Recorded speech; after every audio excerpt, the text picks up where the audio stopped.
Our last presentation, though, is on simulating the adversary to create better detections. It's from the folks at Splunk. Dave Harold is a staff security strategist for Splunk. He's currently focused on the Splunk boss of the SOC, performing research on adversary simulation for blue teams, training, and enabling technical security sales teams around the globe, and helping Splunk customers implement advanced security cases. Ryan Kovar is a principal security strategist for Splunk. Prior to that, Ryan worked at DARPA on a team dedicated to detecting and mitigating advanced threats. He moved on to Splunk as a staff security strategist, where he continues to help with IR, hunting, and solving fun problems. Please welcome Ryan Kovar and Dave Harold.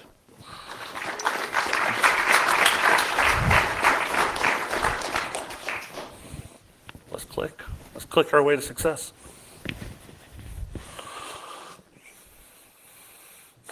There we go.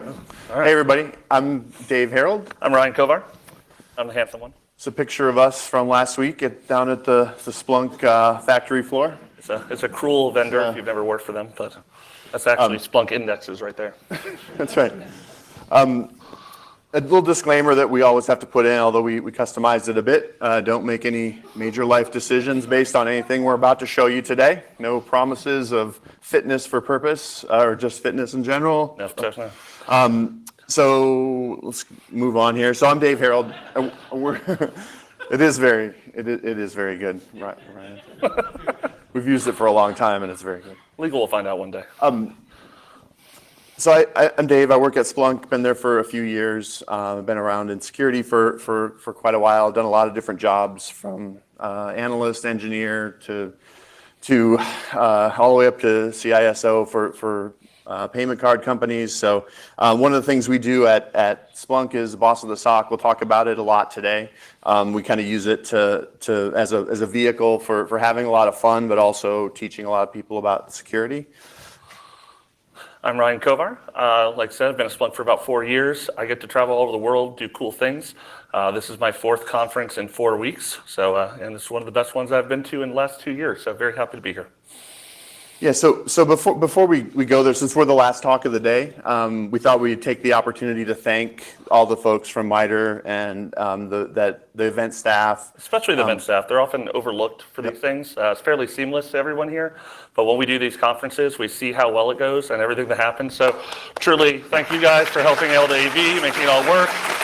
Thank you to the CFP board, the people running it, the emceeing. It's not easy to do. We've done it, and this has gone really well for a first conference. Yeah, it's very impressive. So this is something we always put in. So Ryan and I do a lot of talks together. We do a lot of research together. One thing we try to always do is kind of bring some core value from a security perspective. Not product specific, although today in particular there's a little more product in some of the stuff that we put out there. But rest assured, the stuff that we're going to talk about and show today are things that you can do with lots of different tool sets. Okay, we're not here to pitch one tool over another. But I do need more hoodies. They're not free. So, yeah. Okay, so what we're going to talk about today, number one.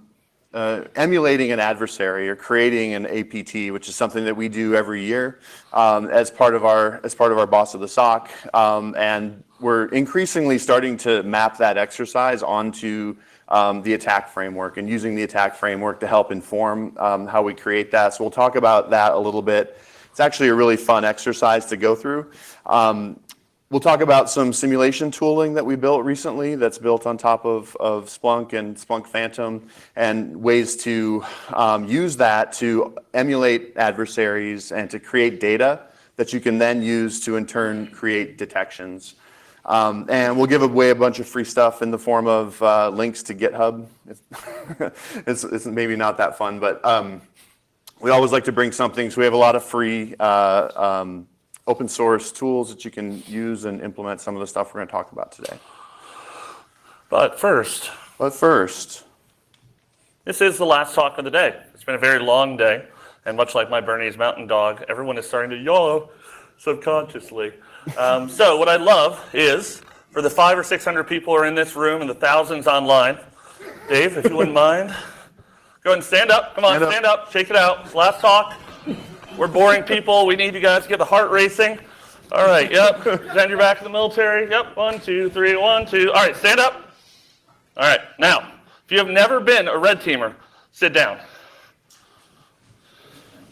All right, so there's about, what, 280, 300 people still standing, I think, up here? Okay, next one, Dave. If you've never automated your red teaming, sit down. This is the right conference for automation of red teaming. Final question. If you've never been a fake nation state APT group, sit down. Oh, that's impressive. Nice. Okay, we have people who are faking nation state APTs. Where's the FBI officer? Yep, right there. Okay, so go ahead and sit down, everyone. Dave and I do this every year. We create one of the world's largest CTFs. I'll put an asterisk there because we can't find metrics, called Boss of the SOC. We run about 2.9 of these a week globally, and then we run a very large one once a year at our Splunk World Conference. We had 720 people sit through it in one room for 5 hours. We're very proud of it. We try to make it extremely realistic, right? That's one of our big things. So what we do is we go through and we think to ourselves, what would Edward Hopper do, an American realist? Right? We'd go through, we got to keep this as real as possible because I am really tired, so tired of bullshit marketing stuff, to be honest, right? White teams, they do great jobs, red teams do great jobs, but a lot of times they don't actually emulate what adversaries are doing on networks. And so what we did, the very first time we did this, we went through and we basically did a smorgasbord of APT actors, right? Buffet. I like to call it a buffet. A buffet. He's Midwestern. So we went down to South America, picked a couple things from there, went over to China, picked a couple things there. Then we went to Russia, we picked up a whole bunch, and then we got a little scared. I don't know why, something happened. And that's when we created the first Boss of the SOC data set, which was a fake nation state. We kind of called it, we made it a joke, we called it Poison Ivy, which is a fun inside joke that ended up causing me no end of pain. But we really went into it. So you can actually create a full Maltego graph.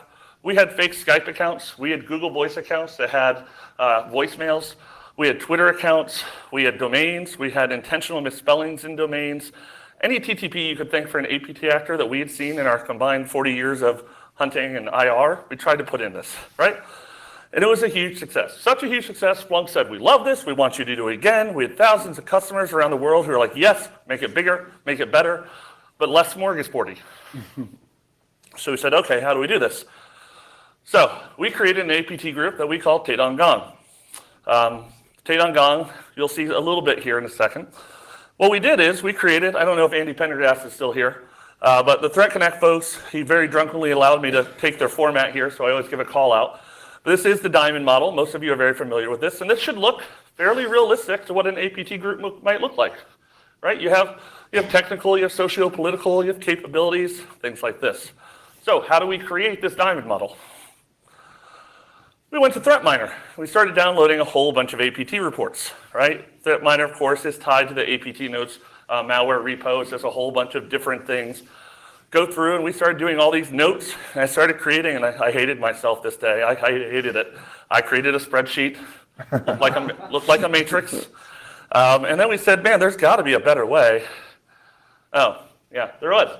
So last year when we did this, we actually used, and we kind of reversed this compared to what I think most people are doing with the attack matrix. We actually went through and started applying the layers for the APT groups that we wanted to emulate, and then select the tactics out of there to put into our CTF. So completely kind of turned it on its head and went bottom out, right? So what this meant was we were able to do things and then tie this into the Atomic Red Team or other things, actually pull out and put into our CTF the actual quantified, knowledgeable things that Casey and others have put into Atomic Red Team that are based on citable research that was found in the MITRE ATT&CK framework, and then put that into our CTF, right? So if we had ever had, as I have, we once had a customer come up to me and say, this is completely unrealistic, I'm a pen tester, and this would never happen. I was like, what? She's like, add user? No APT actors. Advanced, Ryan, stands for advanced. I was like, well, okay, I get it, but here's the T number, and here's the 75 malware reports that show evidence of a nation state actor using add user. Oh, right, the whole idea here is a scientific method we've gone through, we've reversed it, and we have citable knowledge. It's an awesome educational tool. But we're really lazy, and this year we want to try something new. I'll turn it over to Dave. Okay, so one of the things that we do every year is our big user conference. It's where we do our Boss of the SOC, and we're always expected to come up with talks. So this year, we created some adversary emulation tooling that sits on top of Splunk. There's a couple guys that worked on this a lot, so myself and Tim and Kyle. So we presented this a couple weeks ago at our user conference. So a lot of the tooling, we did a full 45-minute presentation on that. If you want to check that out, it goes in deep into all the kind of bits and bytes. Here's a link to the slides in the video. But I'll kind of talk about what this tooling is and how we used it for some of the stuff we did in this talk. So basically, we created what I like to say is kind of like a rapid iteration, a rapid development environment for developing data that you can use to generate analytics. So I'll just walk through this real quickly, but if you start with kind of a Splunk platform, we integrated the Attack Navigator into a Splunk dashboard, which in and of itself is kind of a neat thing. Could reduce some spreadsheets possibly. So we have an Attack Navigator. I'll show you some screenshots of that in a bit. We added some sort of custom actions to that, the right-click actions to select a technique and run that essentially against systems of your choice in order to generate data. So we have the Attack Navigator as kind of the front end, a simulation runner, which allows you to add some configuration options in. And then we send that over to Phantom. Phantom's another Splunk product that we acquired earlier this year. It's an orchestration and automation platform.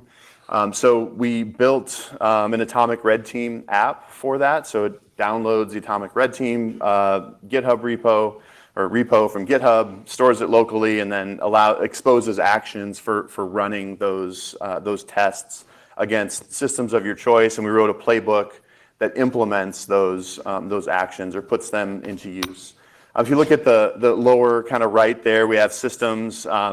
In this case, and I've heard the term, by the way, this week or the last couple of days, the perfect being the enemy of the good, and I never have that problem. So if you look at this code, you'll be like, hey, here's a person who's willing to publish things that are just barely working. So you'll see literally the only reason, we swear to God, we just that's right. We don't want to be accused of perfection. That's right. The dashed lines down there around OS 10, or I should say Mac OS and Linux, are because that's the playbook isn't done for those, but we have it working for Windows. But ultimately, we run these Atomic Red Team tests that represent MITRE attack techniques against Windows in this case, and this is a system that should represent your fleet, right? It should have the controls that you have in place on your systems, right? It should be representative. We have a Splunk Universal Forwarder on there that forwards the logs over back into Splunk. I should say on the Windows system, we kept it pretty simple. We just put sysmon and a decent sort of Windows logging policy plus sysmon with the Taylor Swift on security configuration, which is pretty standard, I think. And then we send that data right back into Splunk. The way we originally delivered this was kind of talking about some of the detections that we have in some of our products. But for this talk, I want to instead talk about, okay, when that data comes back into Splunk, which is an analytics platform, how do you then use that to maybe build new detections that are customized to your environment, but are driven by the MITRE attack techniques and by the Atomic Red Team tests. All right. So yeah, Atomic Red Team, I said to throw this out here because none of the stuff that we did would have been possible without having a library of tests. So I'm actually really glad he did, because this is a relatively unknown tool, especially in MITRE attacks. So if you haven't heard of Atomic Red Team, you should definitely check it out. There's some presentations. Yeah. So anyway, thanks to those guys. I tweeted yesterday about this, but you think the world of the folks at Red Canary, because the amount of stuff that they contribute back to the community is really amazing. They set a really, really good example for vendors that I think, from the vendor side, we should all try and follow like that level of commitment. I'm pretty impressed by that. All right. So the Attack Navigator, obviously very powerful tool, spreadsheet killer. So this is something that we really wanted to put into a dashboard inside of Splunk. So we created this this app that does exactly that, and you can check that out. I think if nothing else, we package this up as its own thing. It's not really part of all the rest of the tooling, because it might be useful to a lot of folks out there. It was not easy to do. One of those guys whose picture I showed earlier spent a lot of time getting the two styles of JavaScript, I'll say, to live happily together. But one of the things that we did, I think the primary thing we wanted to accomplish was to make it into a front end for this tooling that we built. And it's pretty easy actually in the Attack Navigator to build to add in new right-click actions or new context actions. So we added one, it says run demo up there, but it should say run test or run technique.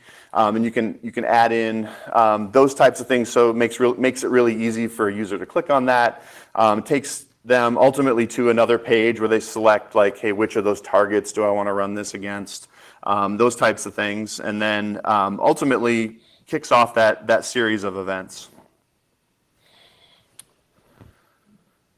So one of the things that became obvious, and I really enjoyed the talks, especially this morning. Good talks from Kyle and from the guys at Endgame. And the reason I like those talks so much is because they were bringing up topics that if you actually are building detections against the techniques in MITRE, they're things that you run up against, right? And you can just kind of tell when people have actually done it, and you just kind of nod your head yeah, I've been down that road before. So kind of in that vein, one of the things that we ran into, right, was sort of isolating the results of these tests. So when you run the test, it's going to generate some logs, and trying to figure out exactly what events were a result of the test running, what are just background noise of things happening on the system, and what might be part of what I call scaffolding, right? So when you build an automated framework to push these things out to a remote system, you're going to have used something to do that. Like in our case, we rely on WinRM in a lot of cases, right? WinRM could be an adversary tool, right? In some cases, so you have to be careful to isolate the things that you want to write your detections on. So we created this concept of, or not created, but we thought of this concept, very simple, but basically writing logs. Purposely writing logs. I think somebody mentioned a similar technique this morning, but writing something into the log that you can key off of. So we create a GUID. In Splunk, we write to our index, and we say, hey, we're about to kick off this test. And when it reaches Phantom, Phantom says same thing, writes to the same index with the same GUID, hey, we received the message, we're about to kick off this test. And then even to the point where on the Windows system itself, we put into the playbook so that the Windows system will write such a log, right, with the same GUID to its logs using just a command line event create command. And then we do the same thing at the end, right? Write those same three events. And then when we go to look at this from a detection capability point of view, right, we can find the start event, we can find the end event. We can turn that into two epoch timestamps, and that gives us a range of time that we specifically want to look at, and we can eliminate everything else. So that was something that helped us a lot. If you're embarking on this kind of a project, I would recommend using this technique. It turned out to kind of power a lot of, made it a lot easier to do a lot of the things that we're trying to accomplish. So if you look at the bottom here, there's a couple things. We only had Sysmon, right? So, but in your environment, maybe you have Carbon Black, or maybe you have Tanium, or you might even have other controls that aren't host-based, right? That you expect to fire when you see certain things. Like maybe you have, I don't know, your next-gen firewall or your IDS or something, and you're hoping those things or expecting those things to capture certain of these techniques, right? So that would totally work just fine in this world. In this case, I'm only showing Sysmon again. The minimum viable MVT, minimum viable talk. So that was the only showing Sysmon, but there could be lots of other controls that you have in place there.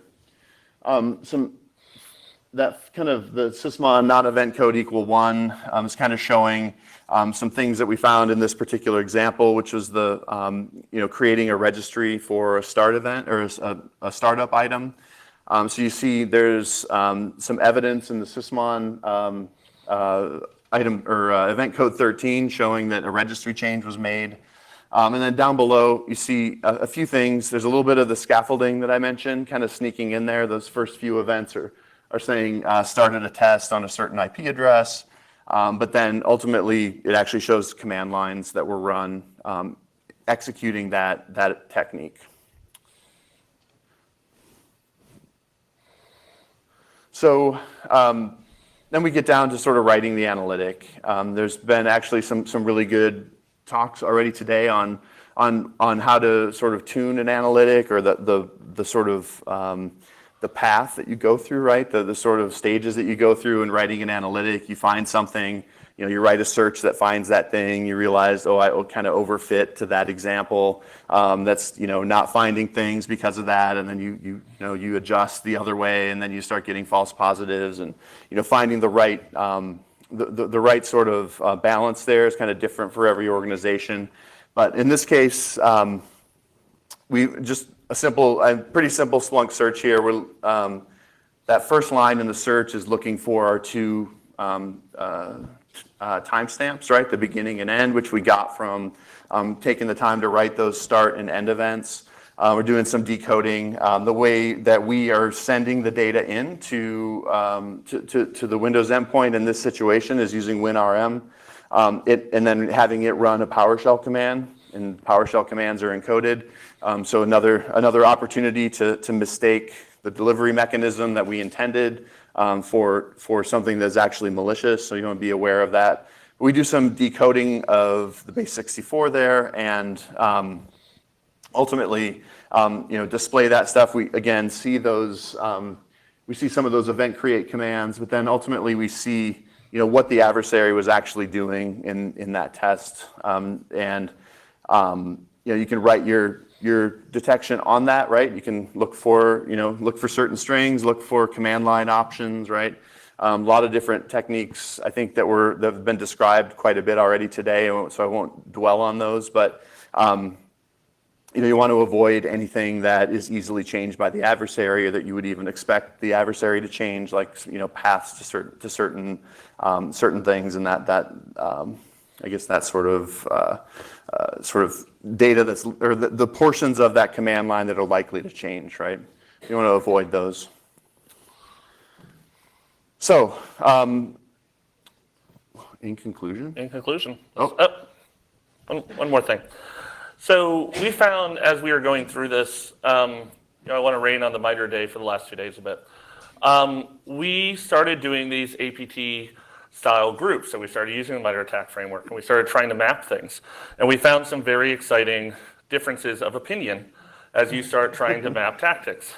So one of the things we did was we wrote up all the methods from the previous year that we had attacked an organization.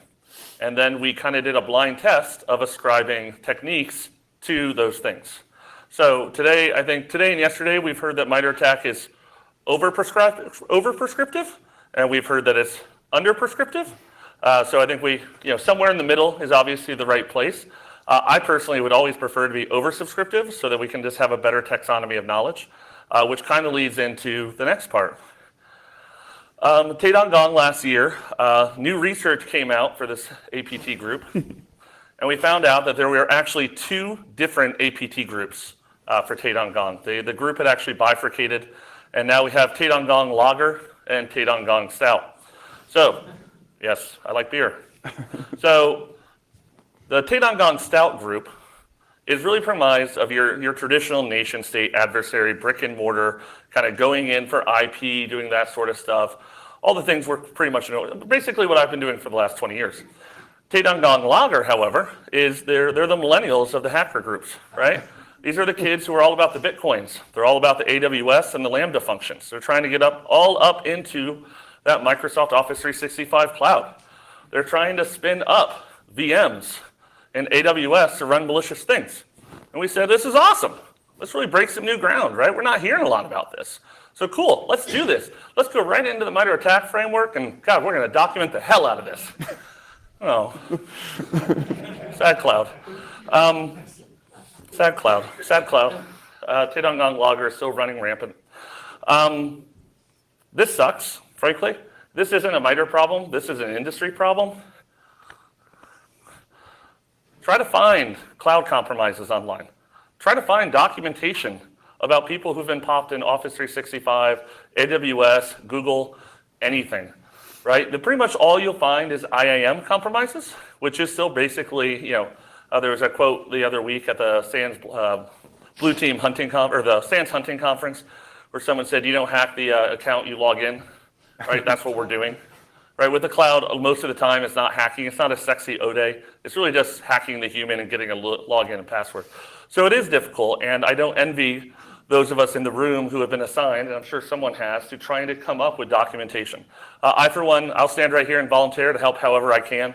I know Dave is. I would love for the rest of the room and the community to contribute more to this, because we don't get to have tasty things like MITRE ATT&CK frameworks without tasty data to put into it. Right? So that's my call to action for everyone in the room and myself. So this is the crap that we ended up with for ATT&CKcon logger. We had to pretend. We had to put on our how would I hack the cloud. You'll notice the fidelity for this is significantly less than ATT&CKcon stout. Each one of those I was mostly able to. Sometimes I was talking to people and like writing things on a napkin, like if this happened, blink twice. No one's willing to comment on it. No one's willing to be able to give me data. I can't look in the logs. And God forbid you try to look at logs in either of these two platforms. They can either get underwhelming or overwhelming really fast. So we've had some practical experience kind of delving into this. I'm looking forward to advances in the MITRE cloud. Like I said, please help them, and we'll help, and everyone should help. So now, an actual WikiHow conclusion. An actual conclusion. So hopefully there's a few ideas here that you can take away. I think the first one, obviously, if you're at this conference and you're still here at this conference, you believe that adversary simulation is helpful and that it can help with lots of things, in particular security analytic development, which is something that we spend a lot of time on. I think that the tooling is increasingly available. There's a lot of vendors here, there's at least a couple of vendors here that do exactly that thing that I cobbled together, right, in a much more comprehensive and professional way. So there's also, as evidence, I guess, by this talk, there's things popping up out there. I know the whole reason I wanted to do this entire project was a talk that I saw from Chris Gates last year about his Meta project. So that kind of tooling is out there and increasingly available.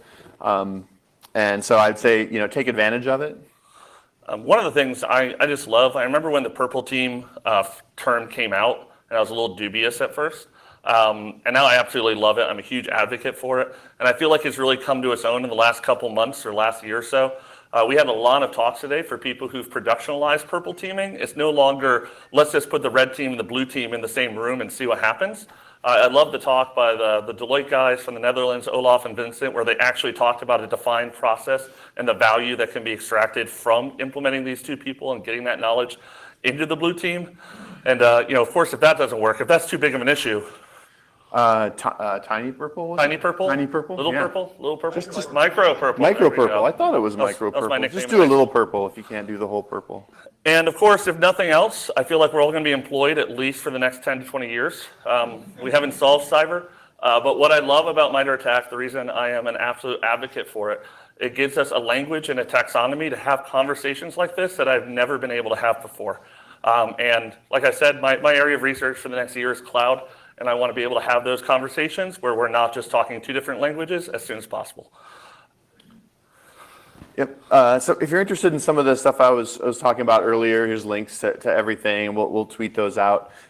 We kind of broke them up into pieces that we thought people might be interested in separately. The Attack Navigator, Splunk, these are all on my GitHub right now. We're getting them into the proper ways to distribute these for our day job, but they're out on GitHub right now. So the Attack Navigator and a Splunk dashboards, one app, a simulation runner for Splunk, which is kind of some plumbing that would make all that possible, or that helps make all that possible. And then there's a playbook for Phantom, a simulation playbook for Phantom and an Atomic Red Team app. And I would point out as well that Both of these can be run, Phantom and Splunk, on the free versions of Splunk. Yeah. So there's no need to go out and buy a whole bunch of Splunk. I mean, you should, because Papa needs a new Ferrari.